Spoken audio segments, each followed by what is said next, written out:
Hi there, I'm Annette Satterfield. This is my studio. I'm really glad you're here with me today for this redo session of an open studio wild creation that I attempted to film a few days ago and had some technology trouble. So I just want to remind you guys that this is recorded live and it is unedited. So any mistakes I make here or any mishaps in the studio, you will see those. And you will see it as I make it. Hopefully no tech troubles today. This is especially for all of the lovely folks who signed up and who couldn't get in because of my not setting it up quite correctly, and I do apologize for that. So what we're going to do today is I'm going to make a ephemera folio. I've made a couple of these, and what they are is a folio of studio ephemera. And what that is for me is, I don't keep a sketchbook. I don't keep an artist journal or a studio journal either. I have just never been able to keep that practice up.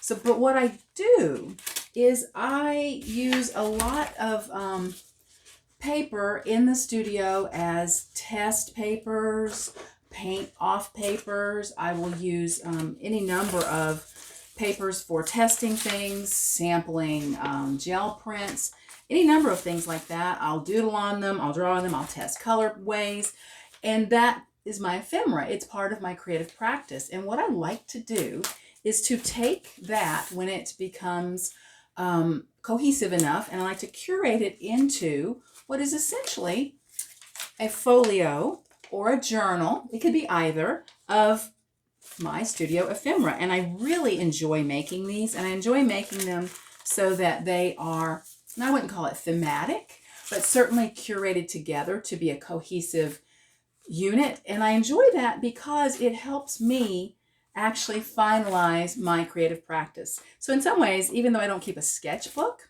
these are kind of my sketchbook. And I just really enjoy making them. And I was thinking you might like to see how I put one of those together. And I'm just going to put this aside and we'll get started on that.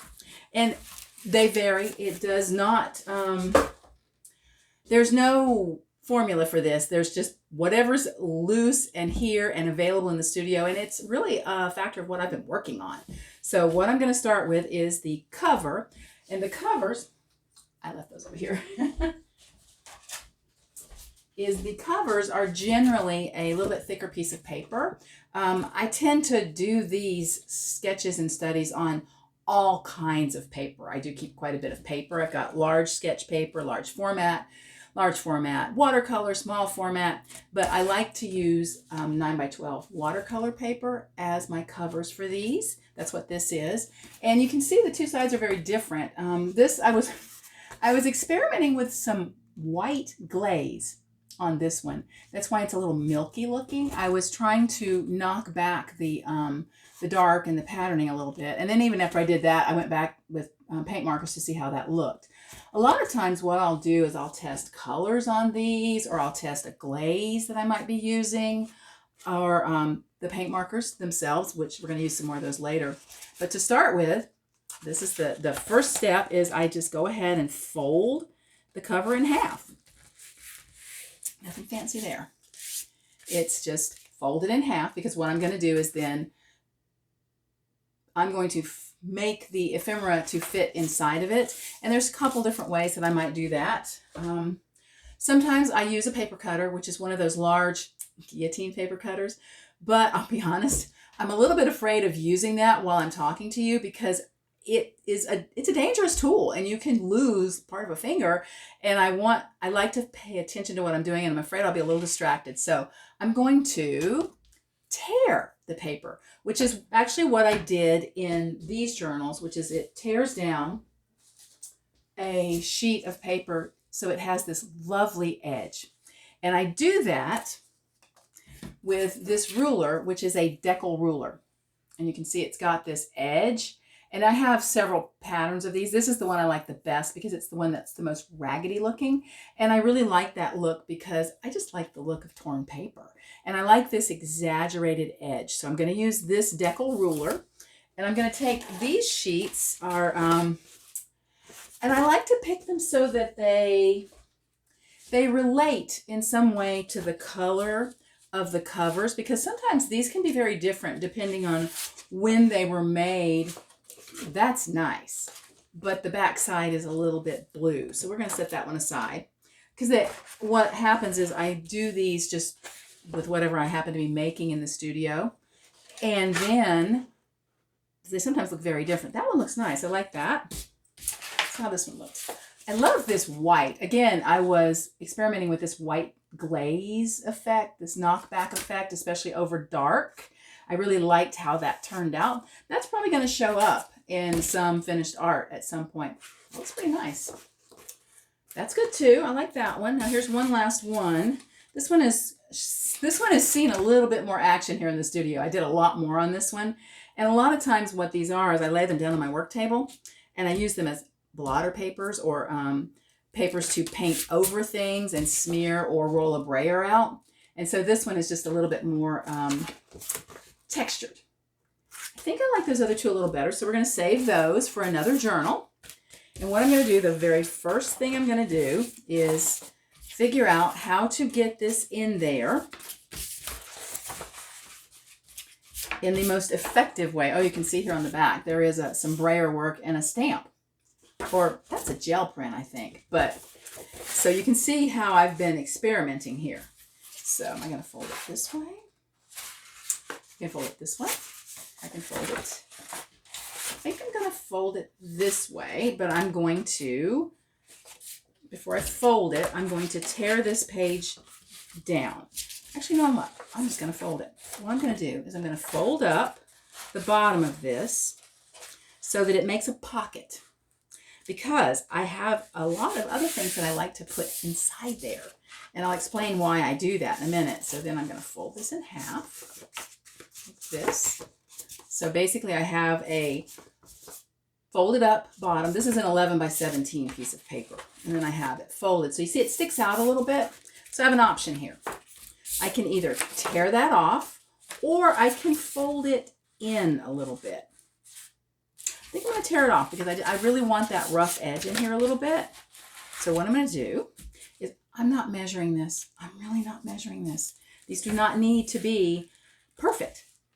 It doesn't need to be perfect. I feel like I say that a lot, but you know what? The look of the imperfection and the look of your hands in it, the fact that you touched it and did something with it, is far more important to me in the life of something than whether it was perfect. And honestly, seeing you in your work is far better than perfect. That's just so much better. So what I'm going to do is just rip this right off of here.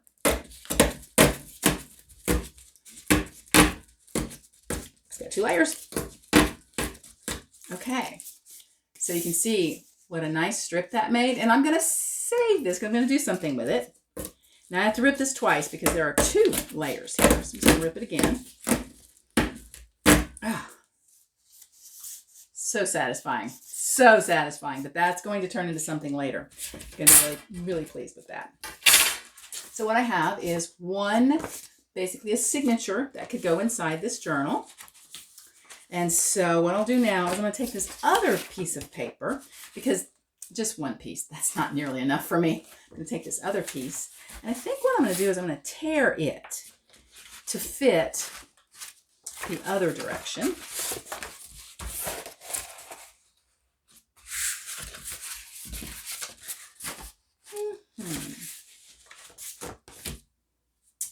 Let's see.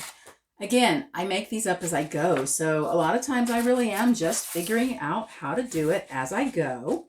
I'm just going to tear this. We're going to do something with that. I'm going to tear this right down the middle and then deal with it. That's what I'm going to do. First, I'm going to fold it so I have a sort of an edge. It doesn't have to be straight, but it does at least need to not be completely crooked. And I'm going to start tearing this down the middle. Like that. So I have 1 sheet. 2 sheets. Now I would prefer both edges of this be ragged, so I'm going to go ahead and tear a strip off the other side of both pieces. When it's not coming off as cleanly.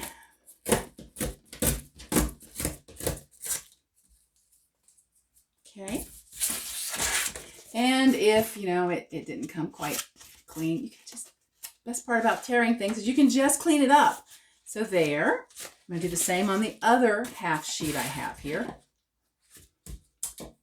And then I'm going to put those inside the book.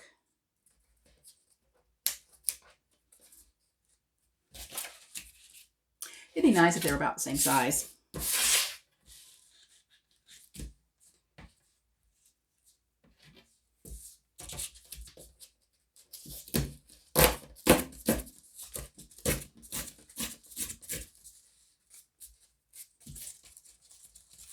Okay, and that strip came out clean, so I'm going to hold on to that because I sometimes like to use them to help decorate the covers. I like to use them as a strip to maybe decorate the covers or as a little bit of extra ephemera because you can use those in collage work. And one of the things that when I make these, I do keep in mind that because they're in my store, I do put them in my shop as either an art journal or a supplies folio. Could be either. Some people use these as their own base as an art journal because you could absolutely use it as an art journal and it would be fabulous. I would love that. But I also know of people actually pulling them apart and using all of the parts, the pages, the covers, and the ephemera that's going to go inside of it in their own work. I love either. I love the idea of doing either. So I feel like either one of those things would make me incredibly happy. So what I'm going to do now is I have the outer signature, which has a little pocket at the bottom, and then two inner ones that are a little bit oversized. That's okay. We're going to fold them in. And I think I'd like to add one more thing in here. One more thing. And what I'm going to do is I'm going to take a piece of this gel print sample ephemera that I showed you. This is one of them. It's a little hard to see, but it was a 5x7 gel plate print that's come out in an odd relief. And that one that was black. There's that. I'm not sure about that. Oh, this one, this pear is interesting. How does that look? And I do try to keep in mind the color schemes. That color scheme isn't quite right for this though.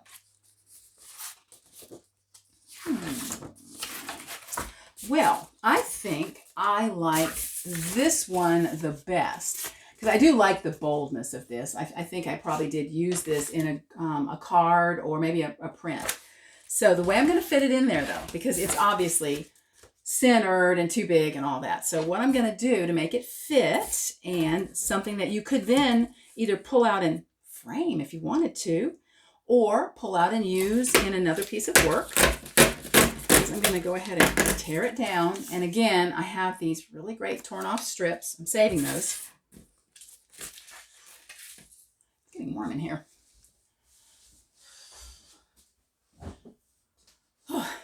Get warm when I create, warm when I move around. Then I'm going to, so what I've done is I've torn the top of it off and I'm going to tear the bottom off. I've left a margin there so that you could use it for something else. Like I said, frame it, glue it into your art journal, journal over it. That would be awesome. Put some gesso on this thing, blank it out a little bit, and put your own work right on top of it. That would make me happy too. So I now have it this way. I'm going to tear down this side over here so that it's almost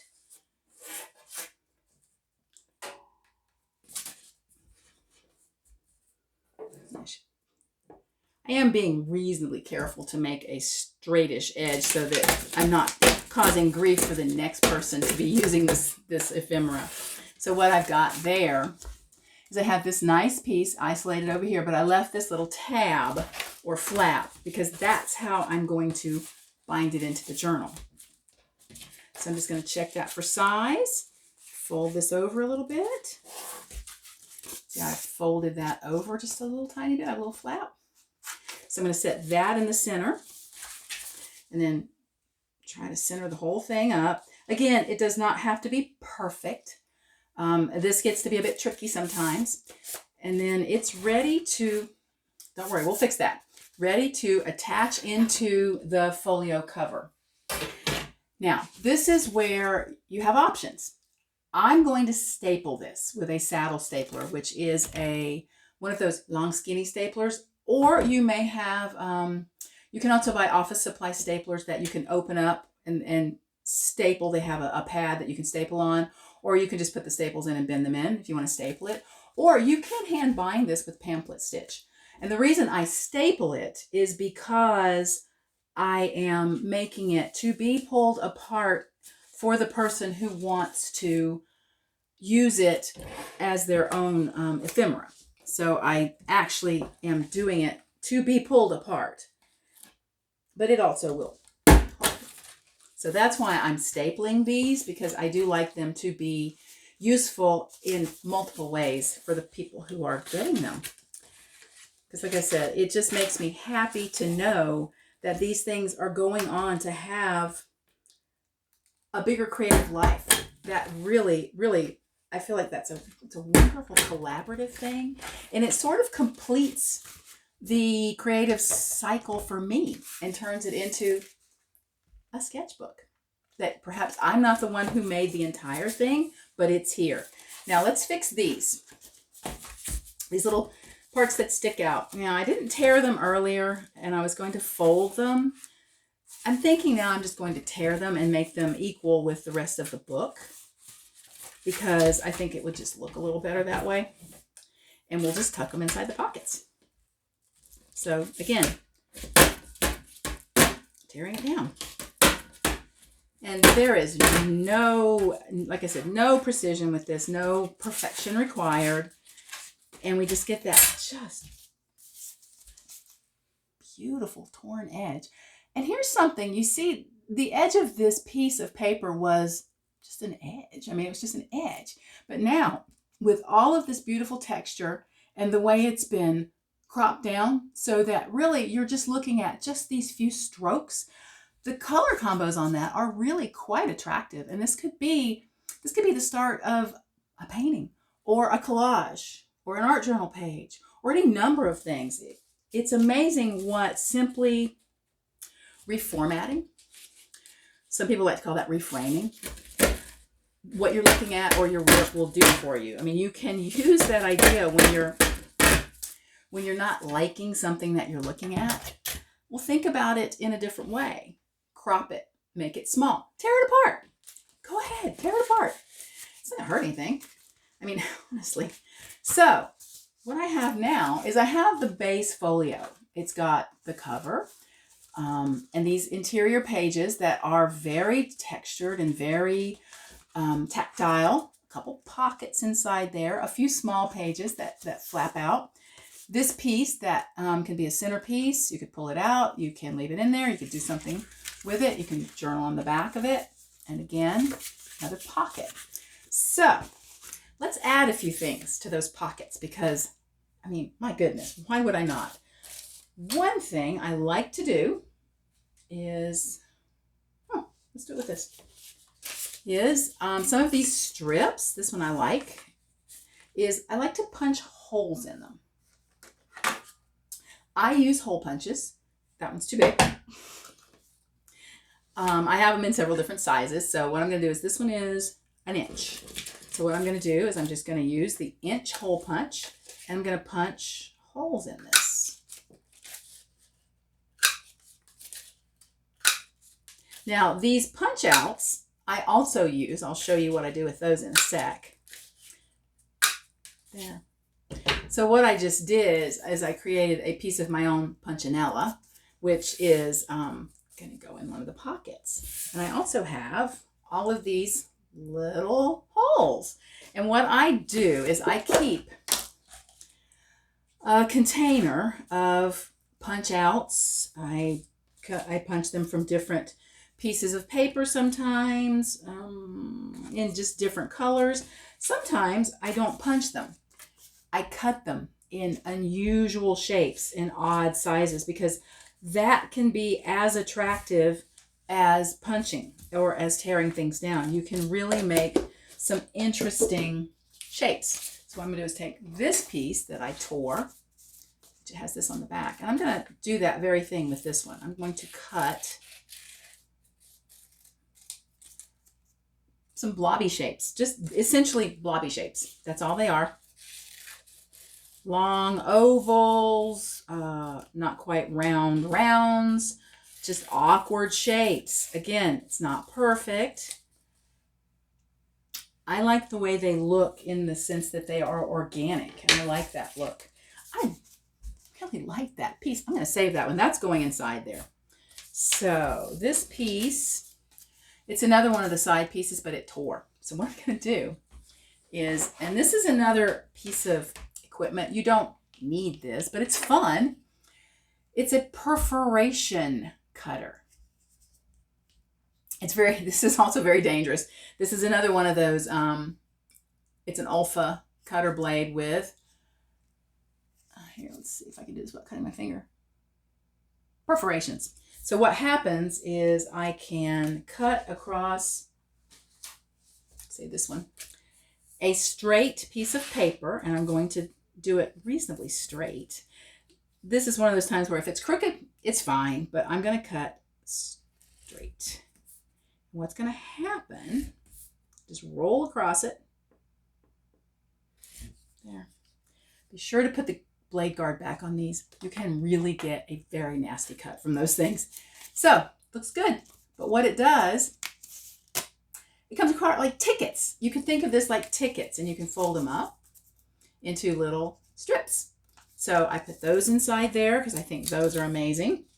I'm gonna do that with this piece of ephemera because I feel like it's long enough to be useful. So I'm gonna cut that into strips, ticket strips, so to speak. Or I'm gonna perforate it, I think is really what I'm doing here. Okay. Okay. Back. So I have that's been perforated. Fold it up and it can go in there. So I've got blobs, I've got this, I've got that. Oh, I've got some more tissue paper. Oh yeah.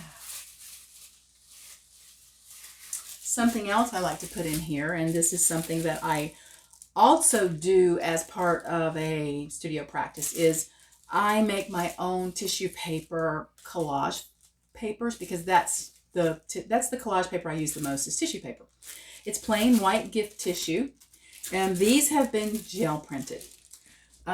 Painting on tissue paper is tricky at best. Tricky.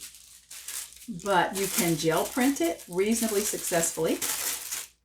And you can also mark on it with paint markers pretty successfully. So I do both of those things. I gel print tissue and I also mark on it with paint markers. And usually when I use it as tissue paper collage, I tear it so the edges are rough and you don't have a lot of edges. And what happens, the reason I like to use tissue paper is when you collage it down, what you get is the tissue itself goes much more translucent and you're left with just the pattern. And I really like that look, plus the texture. The tissue paper does make a texture. A lot of times I actually will crumple it first, crumple it and smooth it a few times to make it really textured.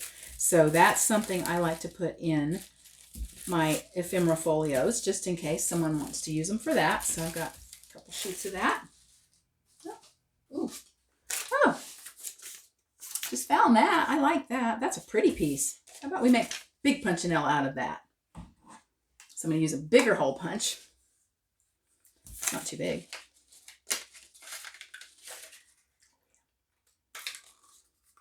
Uh-oh. That happens sometimes, and that is tricky. I can get that out of there without making a huge mess. Okay. Okay, well that one's a little rough, but we'll just cut it off. There we go.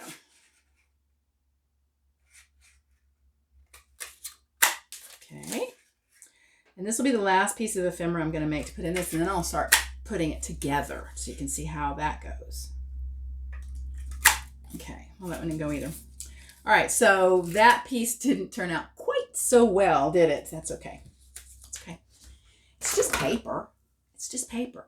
It's just paint too. You know, if you're painting and you've painted something that Didn't go quite as you planned, and believe me, I've done that. Oh my gosh.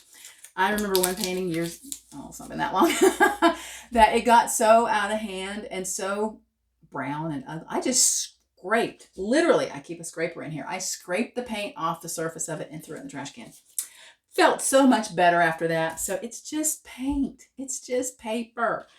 It doesn't need to be perfect. And you know, much like the experience of my messing up this open studio, the first one anyway, shows is it's not so much what you're doing that it be perfect, but did you learn something from it? I mean, I have learned so much just from making mistakes in here and from putting these papers together and these ephemera. I am doing things like training my eye. I am expressing my own aesthetic preferences in terms of the colors I put together. I've learned, for example, in this folio, as you remember, I pointed out I was experimenting with the white knockback glaze. I mean, these are things that I am actively working on, and it is what it is, but the results are still beautiful, even if they're not perfect and even if it's not finished art. And honestly,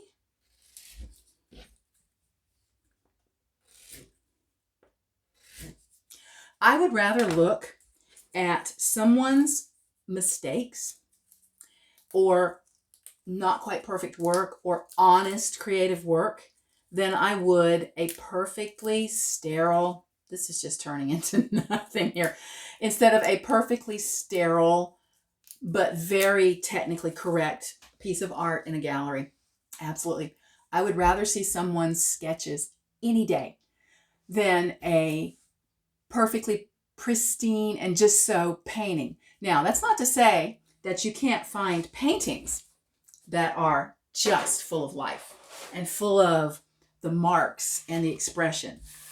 But, you know, that's what I'm looking for. And I hope that that's what you're looking for here with me too. But let's finish this thing up. The next thing I'm going to do is I'm going to start tucking these little pieces in just because I love them. Actually, you know what I'm going to do? No, before I do that, let's make, okay, I know, I'm out of frame. Sorry about that. I like to use fibers. I don't know if you noticed in these, but there's little bits of things sticking out. That's because I use 2 or 3 clips, paper clips usually, with fancy fibers attached to them. And I just use regular paper clips, because I like for these to be made so that they can be taken apart. Again, I'm making them with the idea that someone might actually want to take it apart and actually use the materials. And I want that to be a viable thing. But I also want it to be attractive in its own right if you simply use it as a journal. So I really go out of my way to thoughtfully, I don't like that one. Okay. I know. I've disappeared on you. I know what I'm looking for. All right, that's a mess. These yarns, these are eyelash yarns. And the place to get these is yarn stores. Look in the clearance bins. A lot of times there'll be 1 or 2 there, or you can get them pretty much in the hobby stores. Like I said, the clearance bins, or just buy one ball. You don't need that much. You really don't need that much. So what I'm going to do is cut a few pieces of this. I have this black shiny one. I have this red one. These are all what's called eyelash yarns, but sometimes I use mohair. Sometimes I use glitter. I just use anything that I think looks good and gives me a good texture contrast. But these just happen to be the ones that come out. And I will warn you, the balls on these can just get to be an absolute nightmare. I'm going to have to fix that later, but not right now. And this one does not seem to want to show me the end. There it is. Yeah, I don't usually keep these all that neatly. Okay.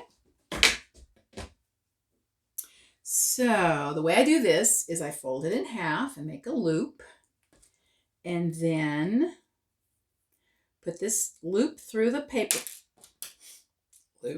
clip. Like and then pull the two ends through the loop. So you're basically just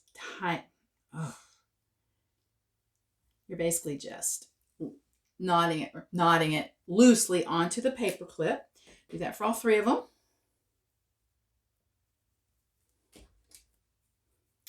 Like this. Okay.